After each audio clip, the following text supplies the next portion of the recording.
Hi friends, I'm Pam and welcome to A Scrappy Little Joy.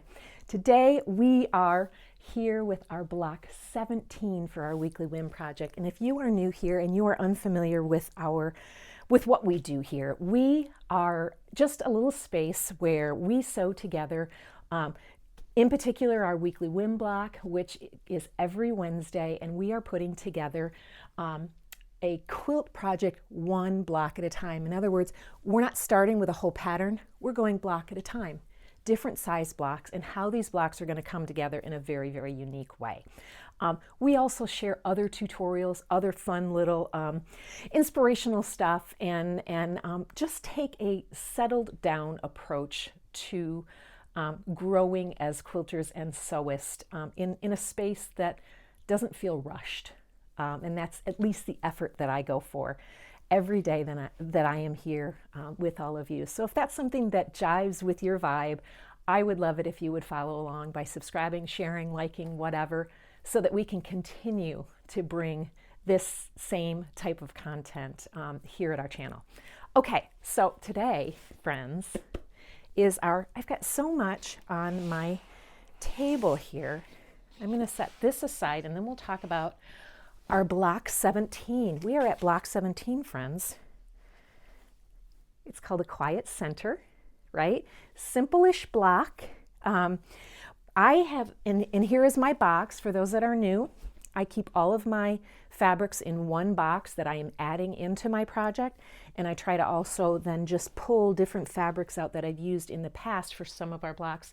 These are just some of our blocks here for this project, but we are on block 17 of 19.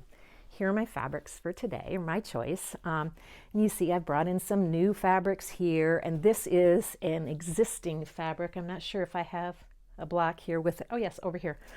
So anyway, these are gonna go in my box under my table for when I'm ready to put next week's block together, and I can't tell you whether I'm adding more fabrics to that or not. I don't know, we'll see.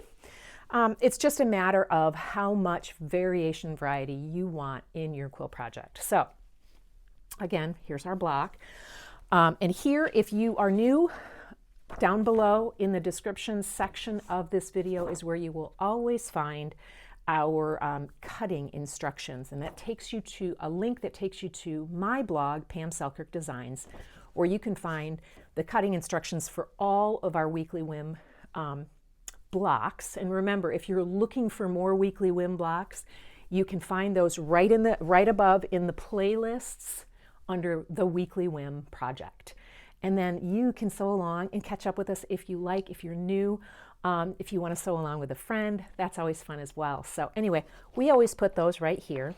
Here's our cutting instructions so that we can reference our illustration as we assemble. I've got some extra stuff here, friends, because as I was assembling this block, I did some experimenting, and it helped me to have a ruler that could at least show us. The ruler isn't necessary, but it can show us the difference when we do something. So that I'm going to do that part at the end, on the other side of this. We are going to start with our fabrics C and D and E. And if you notice, you can take a look at my my block. I've got some directional fabrics here. This is my text fabric, my Soul Speak text fabric from my A Song to Sing collection. And I really wanted to keep it, I like directional fabrics to look directional if possible. And so this one, I've cut this piece across and this piece so that all the text is readable if you're looking at the block like this, right? That's just the way I do things. This is not a directional fabric, so it doesn't matter. But you'll see that I've got it kind of laid out such that certain pieces are going to go in certain places. And I just have to remember where they live. We are going to do those outside edges first, and then we'll talk about the center. So let's get our fabric D, and the fabric D goes on the outside. Okay, I did not press these at all. Okay, also friends, you'll see I have a different iron here. This is Mr. Wood's iron from his back magic shop, because my iron is in jail over there. I'm going to do, finally, once and for all, I'm going to do a video on this, on irons and pressing, because doggone it, it's time, and I've just realized why it's time. So I will probably have that video published even before you see this video, but I'm super not pleased with my little friend down at the end of the table there. Okay, so here's what we're going to do. We are going to sew all these units together. So I am going to start with sewing. Scant 1/4 of an inch is reasonable here. Oh, hi Jane. Didn't even wake you up yet, did I? And so we are just going to sew these at a scant 1/4 of an inch. In truth, this is a weird sort of a going back and forth between scant 1/4 of an inch and 1/4 of an inch. You could sew these at a 1/4 of an inch seam allowance, honestly, because we're going to be talking for our center unit about the difference between why one is going to be more important than the other. And it was kind of just an interesting revelation for me when I was sewing our sample block. I actually made this sample block a few weeks ago, and I just have set it aside because I have been doing my best to, because I know what our finished quilt layout is, I've been doing my best to sort of gradually put blocks together that sort of complement each other and that are going to be near each other so that we can start to see the grouping come together. Anyway, so this block has been done a couple of weeks, and I learned some things. So yeah, you could do this in 1/4 of an inch or scant 1/4 of an inch. It's really not going to make the hugest of difference. Hugest, is that a word? The most huge of difference. I don't remember if that's a word or not. Oh, and you will also see we have a little bit of a pressing camera view today. And we're going to try this. Mr. Woods has been wanting to do it for some time, and it's on a trial today. So we'll see. So I can talk to you just a little bit more about pressing that. Oh, what am I doing? I've got one more to do here. I'm feeling a little scattered. We got bucket loads of new snow last night. And you know what? Here's the thing. I like it.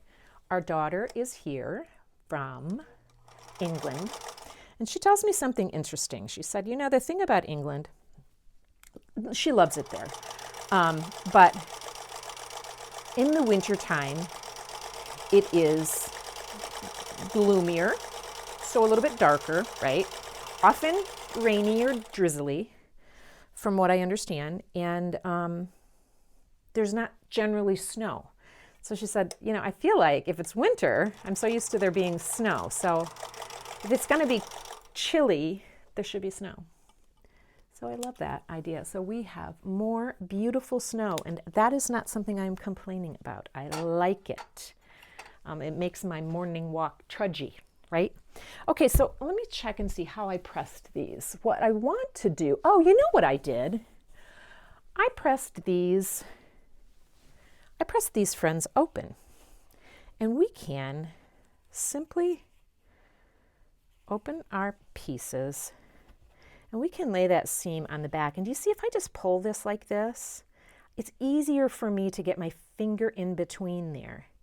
And then I'm using my iron to just very gently open that, and then impressing, right?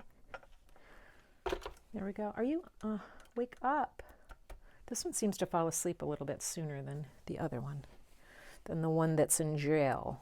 They're both Panasonic machines, or Panasonic irons, but they have distinct differences. Actually, this is my old iron, I will say that. And I bought my new fancy one, and I passed this on to Mr. Woods because he presses in his little magic shop, his little workshop back room as well.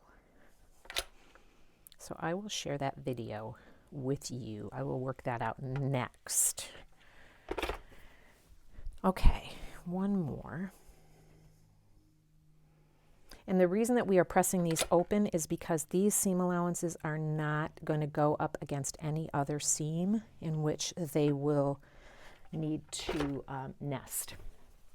Okay, let's lay out our pieces in the proper places.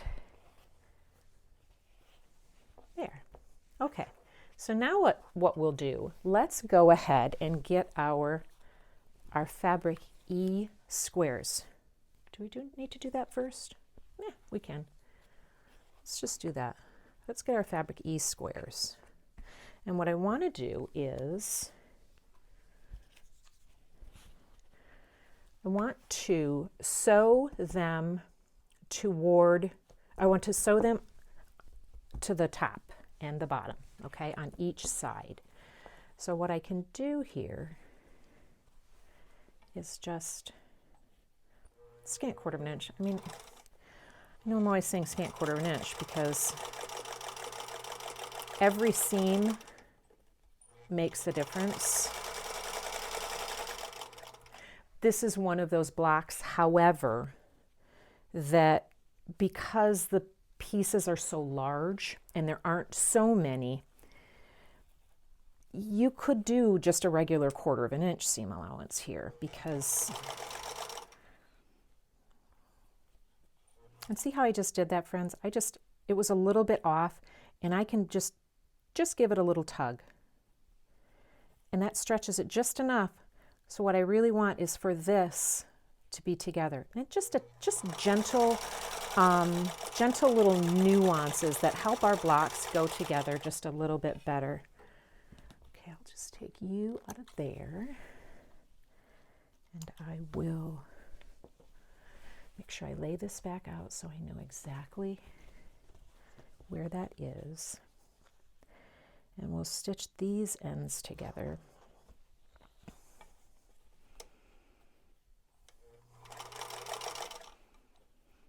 I have just also finished, and I shared it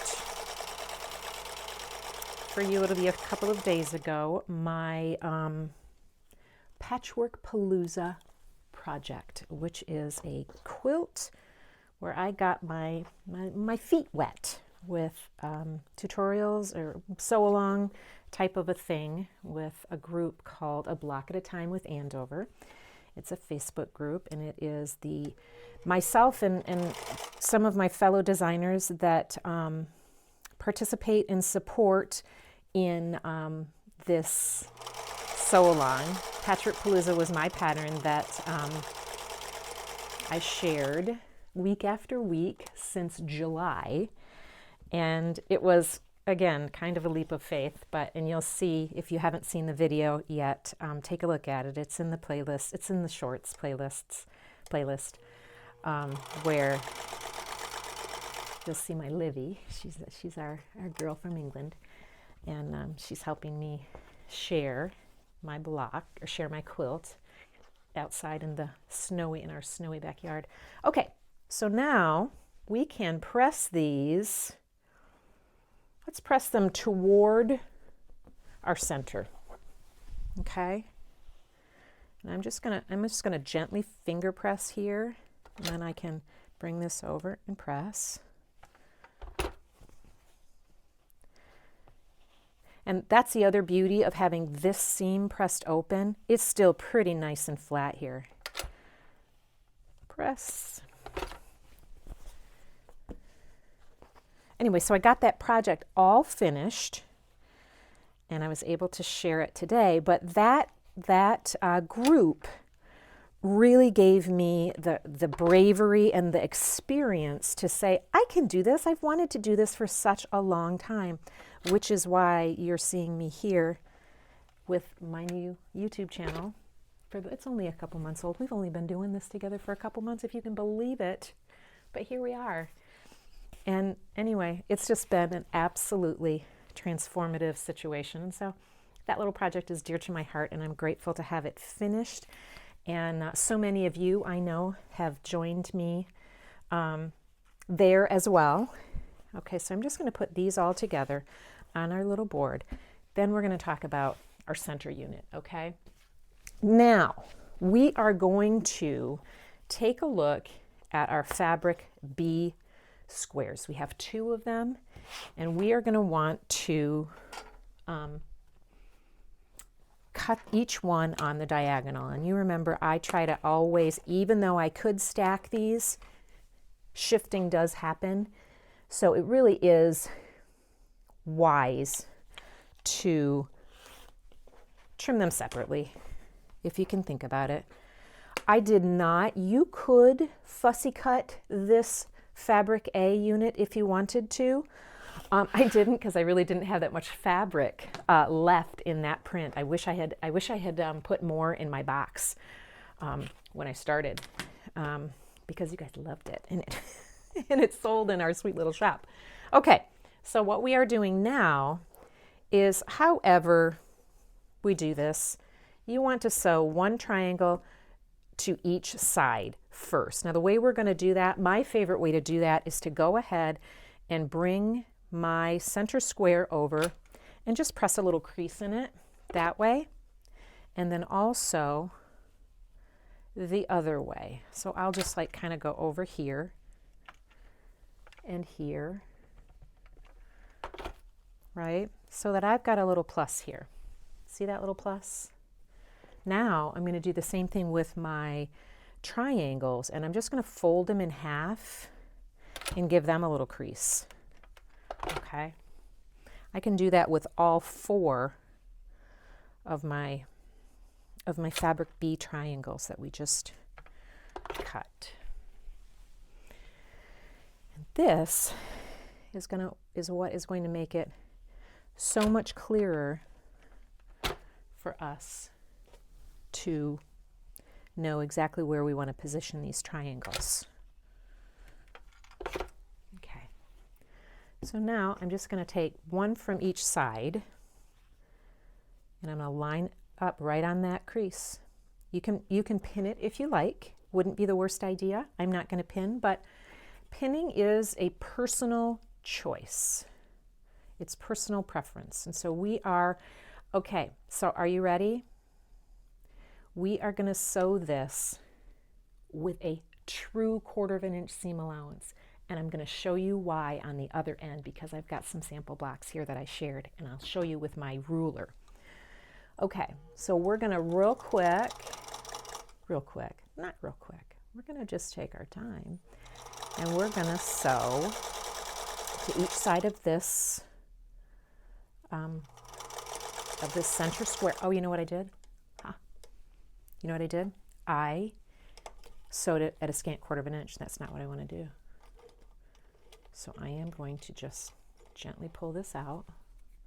And if you do that and you know that you're going to press to one side instead of pressing it open, you can just start again, and you can leave that seam in there. And that's what I'm going to do. I am going to snip this little guy out of here though. Hi, goodbye. I don't like you there, right there. Okay. So I don't have a leader, but that's okay. And so I'm starting my seam over and making sure that I am sewing it at a 1/4 inch seam allowance.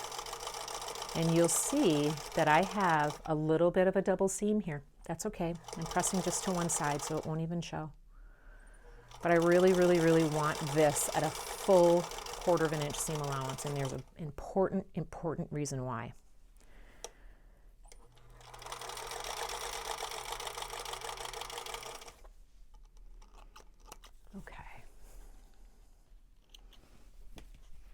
Now we're going to place it right back where we were, and we're going to sew this one. We're going to position this one right here. Sometimes it's a matter of how far away you are from your sewing machine, whether or not you decide to pin it if you're walking a distance, or if you don't have a design mat to carry your stuff. And again, I always share about my design mat tutorial, my DIY design mats, washable design mats right here. I've got a bucket load of them, any size that we like. The 9-inch ones are the tutorial, and that is in, I'm trying to remember which playlist that's in. I'll put the link below. Okay, so now that we've done those two sides at a full 1/4 inch seam allowance, let's go ahead and press those toward the triangles. Yeah, I know that's the way I did it. Okay.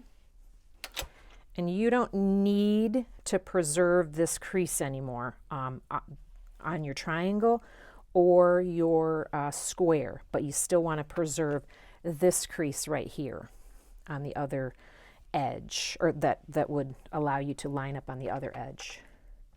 Okay, so now let's just put this right back here. We're going to do the same thing, but this allows us to have that triangle nice and square on that side so that we've got plenty of room. It's one thing I dislike about leaders and enders when we're doing parts where I really got to get that under the presser foot, but you know.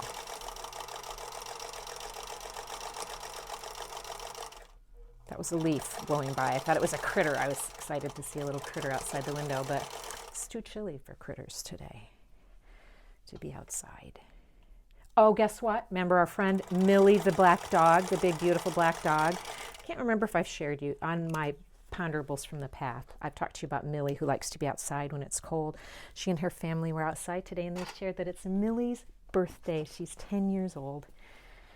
And she finally came up to say hello to me yesterday when my Livy and I were walking on our, we've been walking, we've been trudging because it is very snowy weather. And friends, most people do not shovel their driveways or their sidewalks, which is tough, but we wear our boots. And we trudge, which is good exercise, right? We can't walk or we can't run, but we can trudge, and trudging is good. Okay, so there is what we have. And now I'm going to do the same thing with my pressing. I'm just going to press toward those triangles. Okay, just like that. We don't need to preserve these creases anymore if we don't want to. We can press that all out at the end if we like. Right, so I'm just gently pressing that forward and pressing. Okay, so if you see, let me just get some of that wrinkle out of there, some of that crease out of there. So what I want to show you is what you've got is plenty of trimming room on the outside, and you know that if you're trimming this, what you really want, ideally, what we really want, I should say, is ideally for there to be a 1/4 inch from this point, this point, this point, and this point, so that those points are nice and sharp as we attach our sides and our top and bottom. However, this is where, because I happen to have a square on square 8-inch trim tool, this is exactly for this block right here. And what I want to show you is that because we used a standard 1/4 inch seam allowance, you can see that our line lines up exactly on that seam.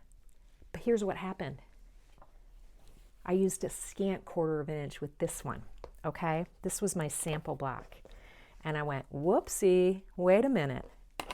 So if I had used this, if I had used a scant 1/4 inch, look at how much extra room I have here. And then you know what would happen?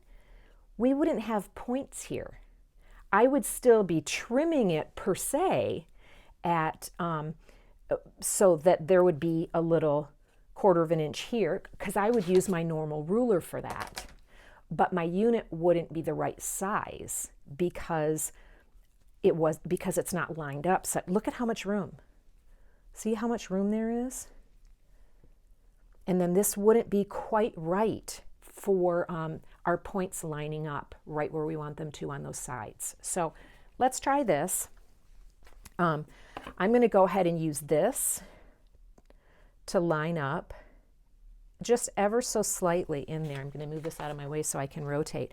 But for you, if you don't have this tool, you're going to want to take your ruler and just do 1/4 inch all the way around, and this unit will measure 8.5 inches at this point once you've trimmed it, okay? But I'm going to easily use this trim tool, which I like to do, and I can line it up. This gives 1/4 inch all the way around. I'm going to use my little rotating mat, which I love. And then I have it exactly where I want it, position-wise, for my most proficient block. Is it critical that it's perfect? Ugh, of course it isn't. But it's the goal, right? It's the beacon. Okay.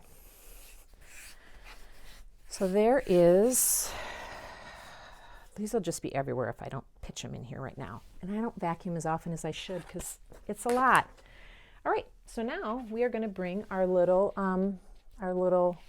circle back here, our little mat back here, so that we can put our friends together.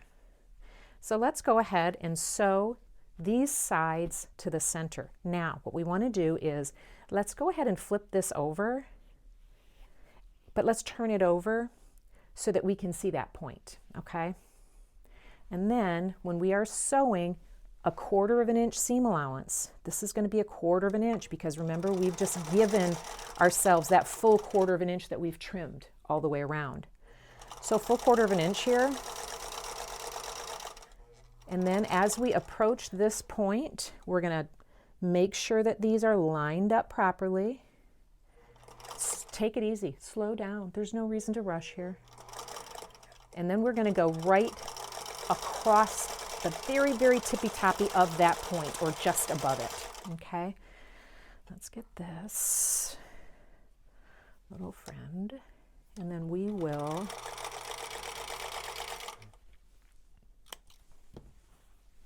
sew on our other side.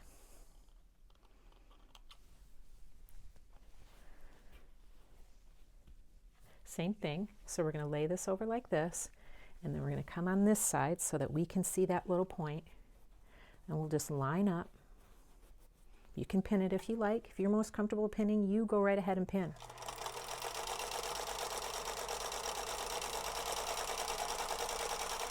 Getting right to that point and going right in the tippy top. And then I'm making sure that these friends are nicely lined up together.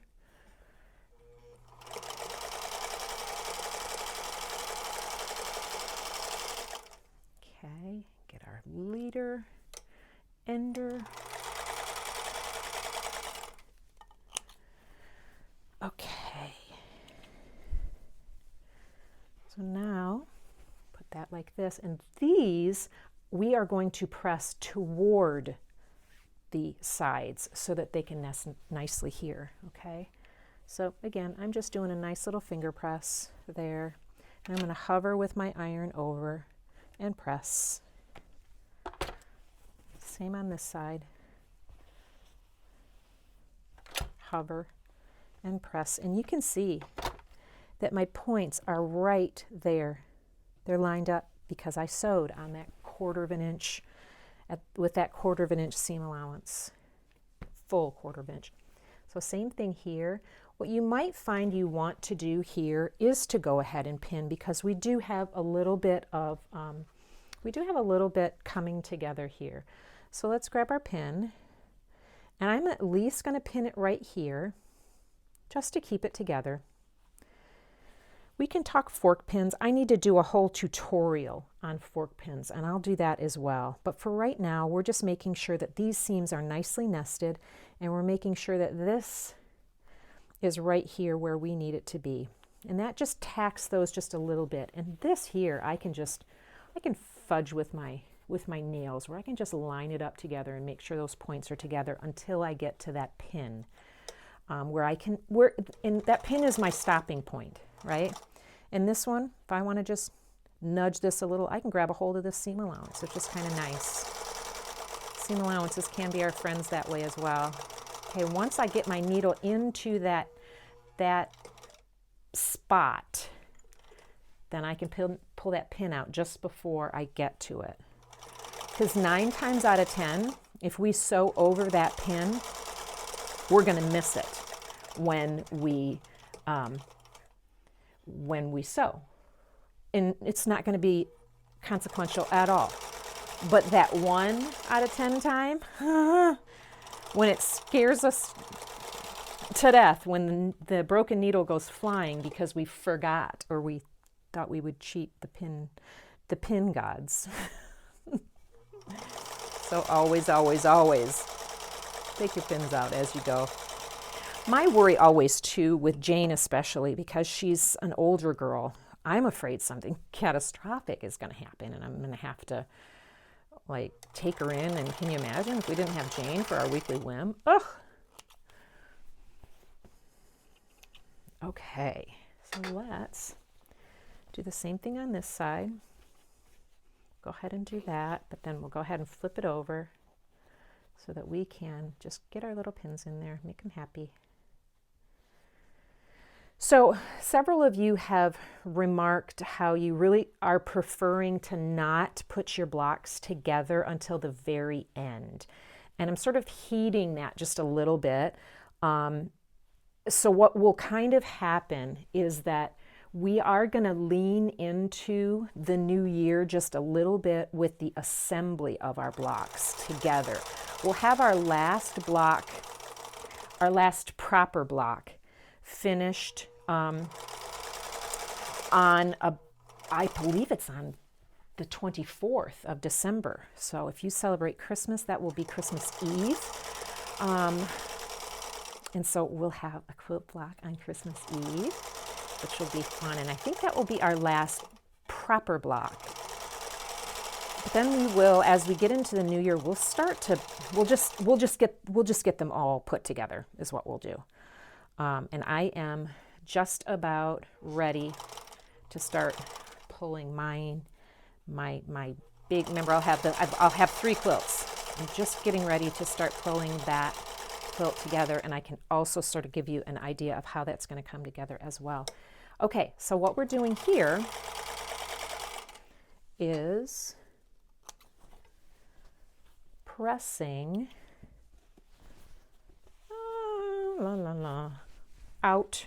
outward, that way and this way for both seams. It's kind of, looks, oopsie, my seam allowance came over. Guess who's not going to fuss about it? That would be me. Ideally, we want all our seam allowances being happy and nesty, but sometimes they don't. And we can rip it out if we feel like being super, super, super proficient. And sometimes I do. Today, I kind of don't. And even here, look, my little corner is not quite pointy. Let's see if I can tell why. No idea. I must have just sewn just a little bit over. But friends, blocks are not always perfect, right? Anyway, so here is a center point, a centering point. What do we call it? Oh, a quiet center. I forget sometimes. But anyway, I hope you enjoyed that block. This block, again, is block 16, 17, no, block 17, 18, 19. 2 more blocks, my friends, 2 more. And we'll start to also have our pieces that we're going to put in between these blocks as well. So anyway, I hope you enjoyed that. I enjoyed that, and I'll see you next time.